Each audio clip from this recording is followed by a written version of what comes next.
E por fim, ele termina dizendo qual é a base do seu apelo. Por que nós devemos nos esforçar tanto para viver assim? Por que temos que nos esforçar tanto para viver em paz, em humildade, em mansidão, em longanimidade? Por quê? Ele vai dar a base desse apelo agora. E essa base está nos versículos 4, 5 e 6. Muito interessante isso. Veja o que ele diz aqui. Por que temos que viver assim? Ele diz no versículo 4. Porque é um só corpo. Um só corpo. Não tem como mudar isso. Nós pertencemos a um corpo só, o corpo de Cristo, a igreja. Não há como mudar isso. Temos que nos harmonizar a essa realidade. Há um só corpo. Ele diz, e um só Espírito, ele diz. Nós todos participamos de um mesmo Espírito. O apóstolo Paulo realça essas duas coisas em 1 Coríntios 12. É muito interessante esse texto de 1 Coríntios 12, porque esse texto fala sobre a unidade de que estamos falando aqui. Versículos 12 e 13, ele fala assim, porque assim como o corpo é um e tem muitos membros, e todos os membros, sendo muitos, constituem um só corpo, assim também com respeito a Cristo. Pois, ele diz, em um só Espírito, todos nós fomos batizados em um corpo. E quando voltamos então para Efésios, ele diz, há um só corpo, há um só Espírito, e ele diz, como também fostes chamados numa só esperança da vossa vocação. Existe um só corpo, nós aqui reunidos, um só Espírito, todos participando do mesmo Espírito que nos chamou, que nos selou, que nos lavou. Uma só esperança, todos desfrutamos de uma só esperança. O texto diz, há um só Senhor. Nós não temos dois senhores, três senhores, cada um tem o seu senhor, não.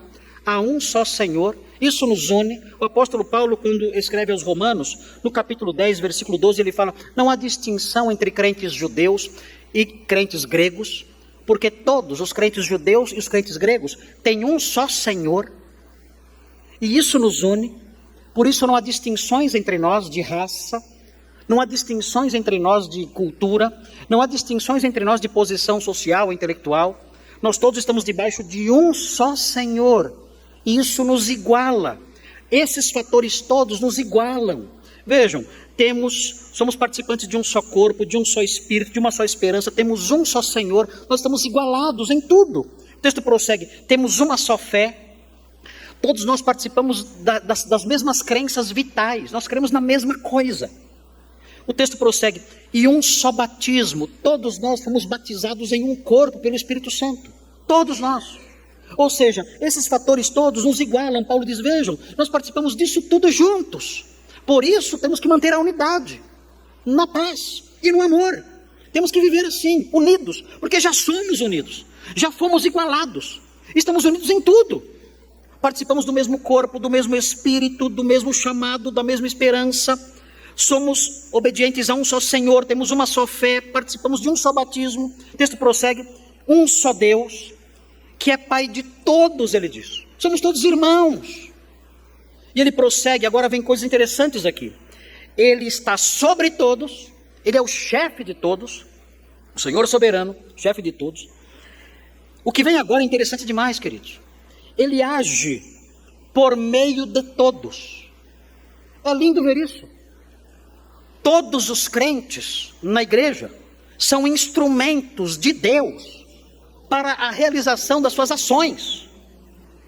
Nós não podemos pensar que existe na igreja uma elite sacerdotal, por meio de quem Deus age. Não. O texto aqui diz o contrário disso. O texto aqui diz que Deus age por meio de todos na igreja. Todos. Nos igualando. Nós não podemos pensar, o pastor Marcos, o pastor Nicolas, o pastor Thomas, o pastor Robson e o pastor Isaac são os sacerdotes da igreja.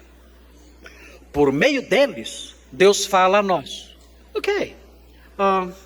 É verdade isso. Os pastores foram colocados na igreja, de acordo com Efésios 4, foram colocados para o aperfeiçoamento dos santos. Não há dúvida disso. Mas nós não podemos dizer que isso é exclusivo deles. Eles têm uma função especial nisso. em trabalhar para a edificação da igreja, e Deus age por meio deles. Mas nós não podemos dizer que Deus age só por meio deles, porque isso envolveria uma elite sacerdotal e espiritual, e isso não existe na Bíblia. Isso não existe no Novo Testamento. O texto diz: Deus age por meio de todos. Se você é crente, você é um instrumento de Deus, e isso nos iguala. Todos nós somos iguais nesse aspecto. O Senhor age por meio de todos nós.